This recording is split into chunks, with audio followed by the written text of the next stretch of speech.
ডিমে প্রোটিনে ভরপুর থাকে। অ্যামিনো অ্যাসিডের উপস্থিতি একে প্রোটিনের সবচেয়ে স্বাস্থ্যকর উৎস করে তোলে।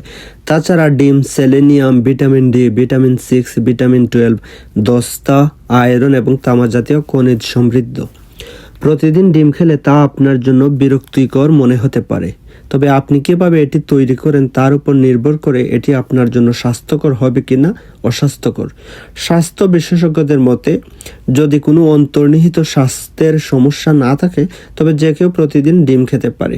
বিশেষত ডিম শিশুদের বেড়ে ওঠার ক্ষেত্রে সাহায্য করতে পারে। এটি নানা রকম পুষ্টি যোগান ছাড়াও পেশি ও টিস্যুগুলোকে শক্তিশালী করতে সহায়তা করতে পারে।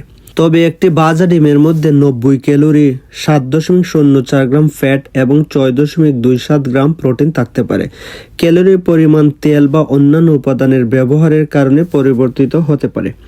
আপনার যদি ক্রনিক কোনো রোগ যেমন হৃদযন্ত্রের সমস্যা, ডায়াবেটিক্স, উচ্চ রক্তচাপ ইত্যাদি থাকে তবে ভাজা ডিম আপনার জন্য উপকারী নয়।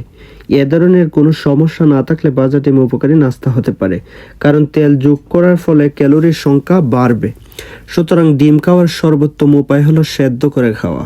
কুসুম বাদ দিয়ে খেলে আরও ভালো, কারণ ডিমের কুসুমের চর্বি রয়েছে এবং এটি খারাপ কোলেস্টেরলের স্তর বৃদ্ধি করতে পারে। আদর্শ ওজন বজায় রাখতে একজন নারীর দিনে 1500 ক্যালোরি এবং পুরুষের 2000 ক্যালোরি পর্যন্ত